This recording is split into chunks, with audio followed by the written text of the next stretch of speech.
राधे श्याम। जय जय। श्री गणेशाय नमः। श्री सीतारामाभ्यां नमः। श्री हनुमते नमः। श्री उमापते नमः। श्री गुरुवे नमः। सब संतन की जय जय। जय जय सीताराम। राधे श्याम।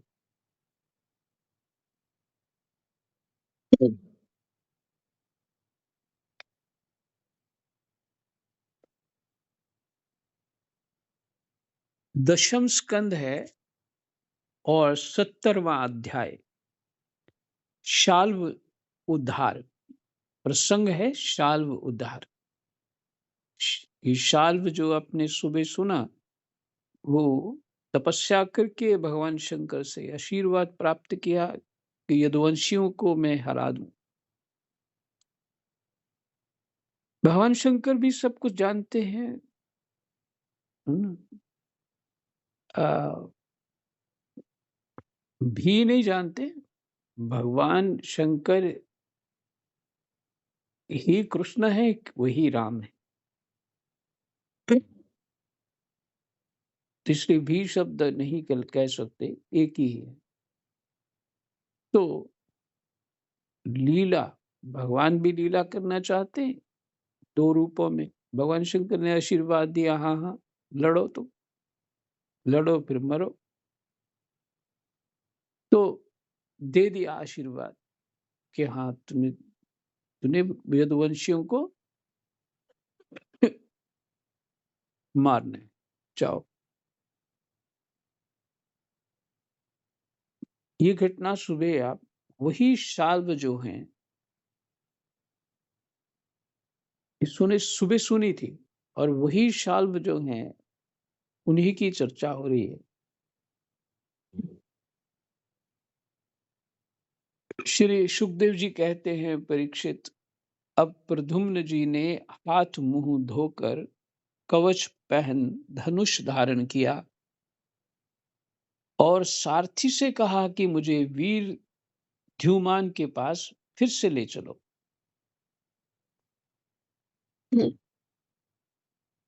कृष्णाय वासुदेवाय हरये परमात्मने प्रणतः क्लेशनाशाय गोविंदाय नमो नमः।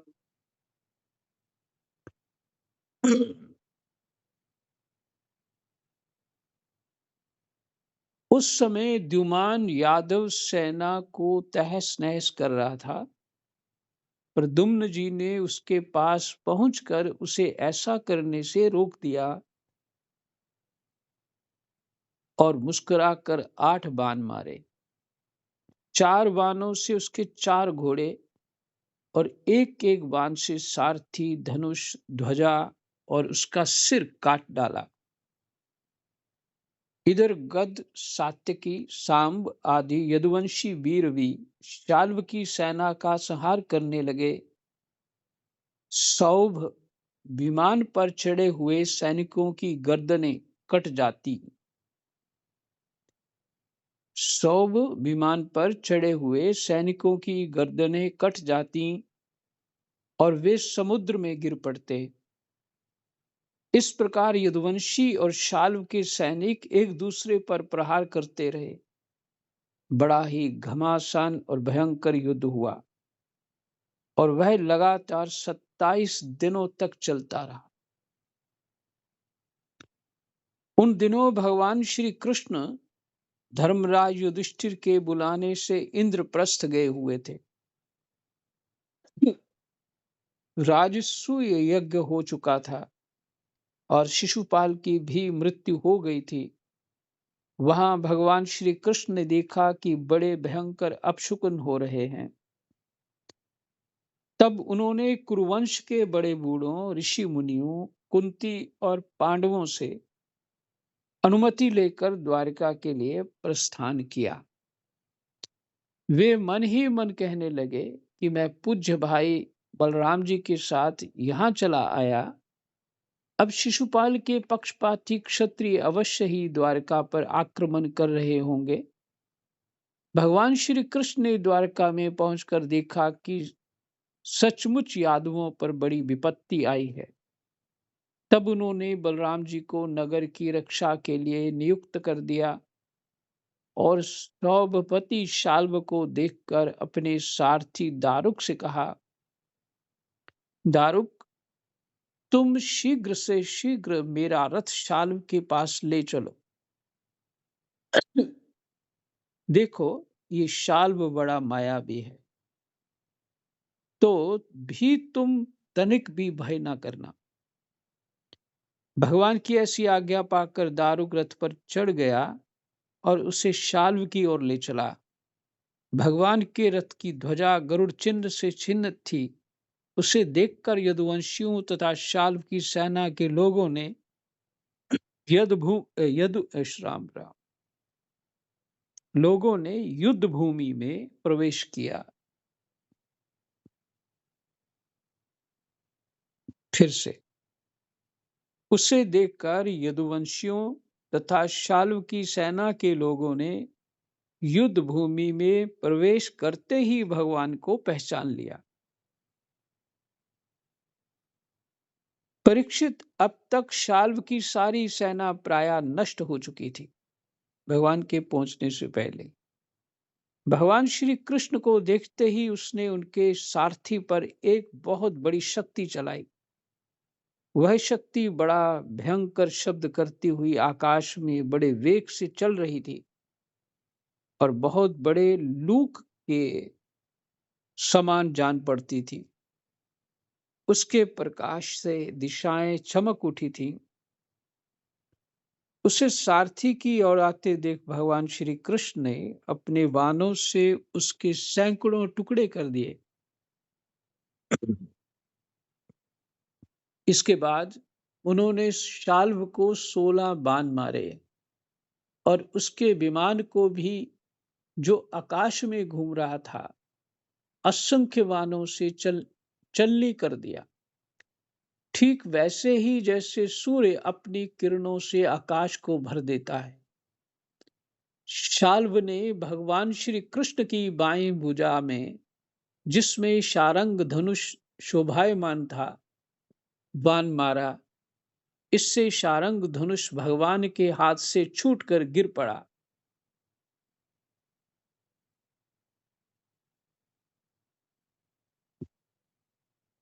देखिए भगवान की अद्भुत लीला है। ये शारंग धनुष जो है, कोई साधारण वस्तुएं नहीं है।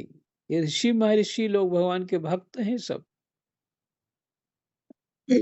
कोई धनुष बन गया, कोई बंसी बन गया, कोई खड़ाऊ बन गया, कोई वस्त्र बन गया।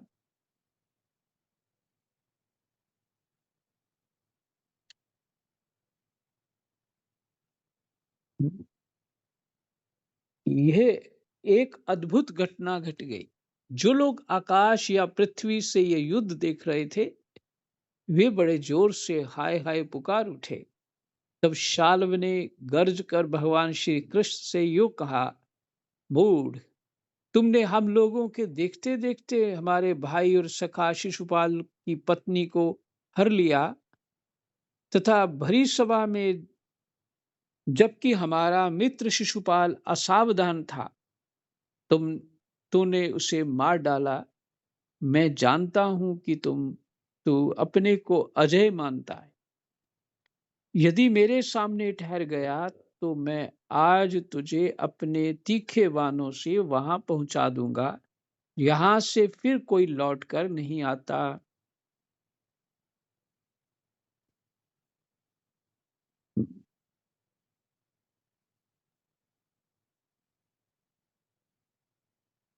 भगवान श्री कृष्ण ने कहा, रे मंद, तू वृथा ही बहक रहा है।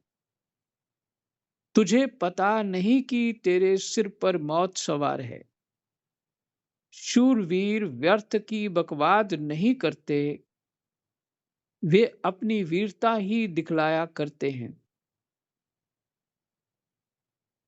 इस प्रकार कहकर भगवान श्री कृष्ण ने क्रोधित हो अपनी अत्यंत वेगवती और भयंकर गदा से शाल्व के जत्रु स्थान माने हंसली पर प्रहार किया। इससे वह खून उगलता हुआ कांपने लगा। इधर जब गदा भगवान के पास लौट आई, तब शाल्व अंतर्ध्यान हो गया।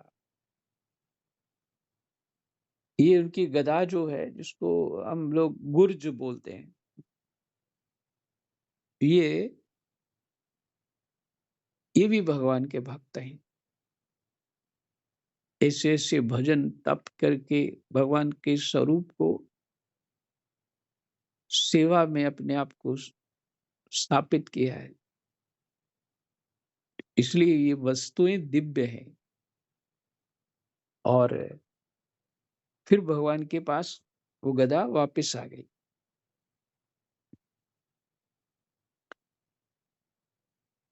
इसके बाद 2 घड़ी बीतते बीतते एक मनुष्य ने भगवान के पास पहुंचकर उनको सिर झुकाकर प्रणाम किया और वह रोता हुआ बोला, मुझे आपकी माता देवकी जी ने भेजा है। उन्होंने कहा है कि अपने पिता के प्रति अत्यंत प्रेम रखने वाले महाबाहु श्री कृष्ण शाल्व तुम्हारे पिता को उसी प्रकार बांध कर ले गया है, जैसे कोई कसाई पशु को बांध कर ले जाए। यह अप्रिय समाचार सुनकर भगवान श्री कृष्ण मनुष्य मनुष्य से बन गए। भगवान तो जीव की बुद्धि कैसे चलेगी तो पहले से ही जानते हैं। हाँ।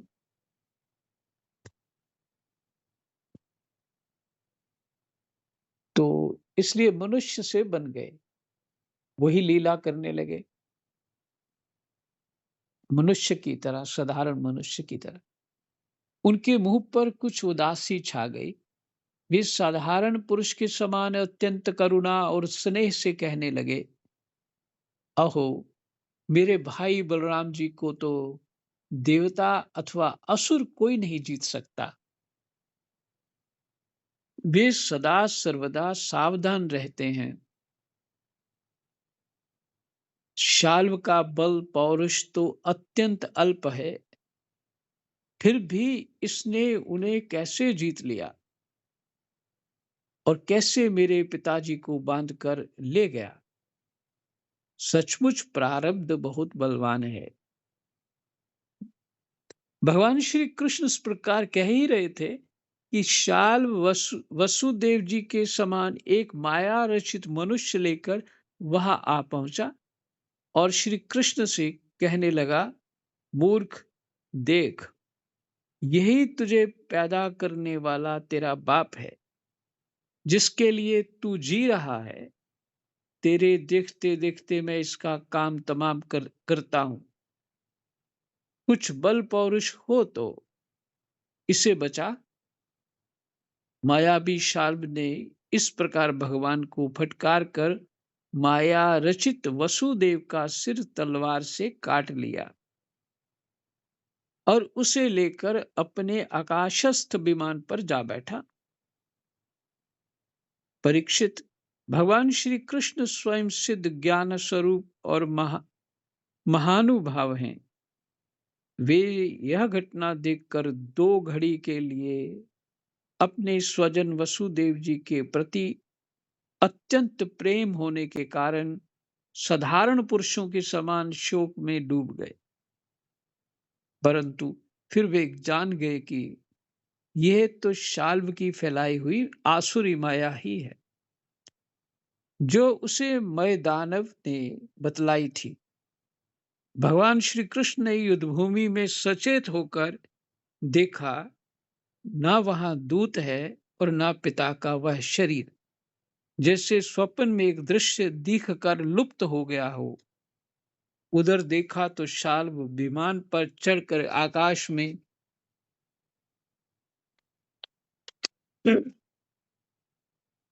विचर रहा है, आकाश में विचर रहा है। तब वे उसका वध करने के लिए उद्यत हो गए। भगवान, प्रिय परीक्षित, इस प्रकार की बात पूर्वापर का विचार न करने वाले कोई कोई ऋषि कहते हैं, अवश्य ही वे इस बात को भूल जाते हैं कि श्री कृष्ण के संबंध में ऐसा कहना उन्हीं के वचनों के विपरीत है। कहाँ अज्ञानियों में रहने वाले शोक, मोह, स्नेह और भय तथा कहाँ वे परिपूर्ण भगवान श्री कृष्ण, जिनका ज्ञान, विज्ञान और ऐश्वर्य अखंडित है, एक रस है। भला उनमें कैसे भला उनमें वैसे भावों की संभावना ही कहाँ है?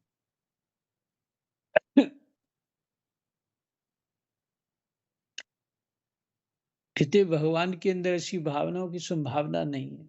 वो अपना जो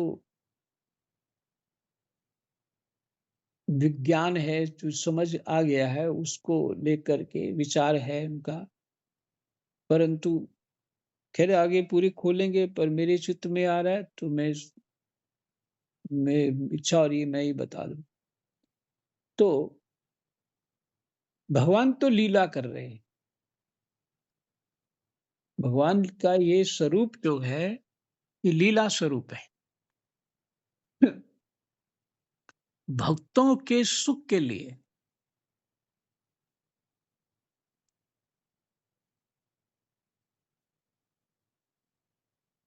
बड़े बड़े ऋषि मुनि भगवान श्री कृष्ण के चरण कमलों की सेवा करके आत्म विद्या का भली भांति संपादन करते हैं और उसके द्वारा शरीर आदि में आत्म बुद्धि रूप अनादि अज्ञान को मिटा डालते हैं तथा आत्म संबंधी अनंत ऐश्वर्य प्राप्त करते हैं।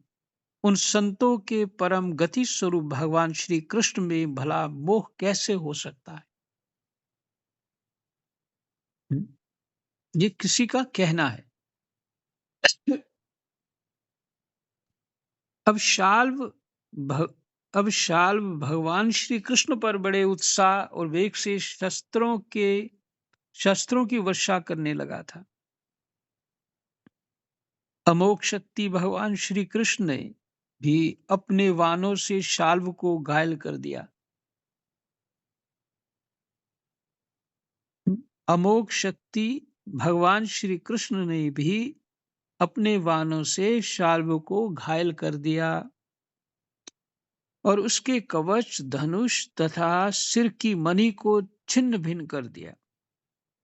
साथ ही गदा की चोट से उसके विमान को भी जर्जर कर दिया। परीक्षित, भगवान श्री कृष्ण के हाथों से चलाई हुई गदा से वह विमान चूर चूर होकर समुद्र में गिर पड़ा। गिरने के पहले ही शाल्व हाथ में गदा लेकर धरती पर कूद पड़ा और सावधान होकर बड़े वेग से भगवान श्री कृष्ण की ओर झपटा।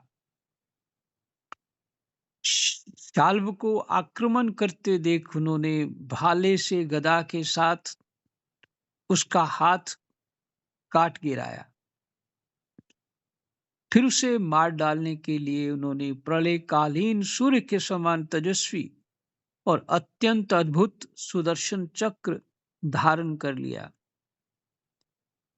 उस समय उनकी ऐसी शोभा हो रही थी मानो सूर्य के साथ उदयाचल शोभायमान हो। भगवान श्री कृष्ण ने उस चक्र से परम मायावी शाल्व का कुंडल, करीट सहित सिर धड़ से अलग कर दिया। ठीक वैसे ही जैसे इंद्र ने वज्र से वृत्रासुर का सिर काट डाला था। उस समय शाल्व के सैनिक अत्यंत दुख से हाय हाय चिल्ला उठे। परीक्षित, जब पापी शाल्व मर गया और उसका विमान भी गदा के प्रहार से चूर चूर हो गया, तब देवता लोग आकाश में दुदुम्बियां बजाने लगे ठीक इसी समय दंतवक्त्र अपने मित्र शिशुपाल आदि का बदला लेने के लिए अत्यंत क्रोधित होकर आ पहुंचा। ये बात है। हमारा 77वां अध्याय विश्राम हो गया। यहीं पे आज विश्राम कर लेते। जय जय सीताराम। राधे श्याम।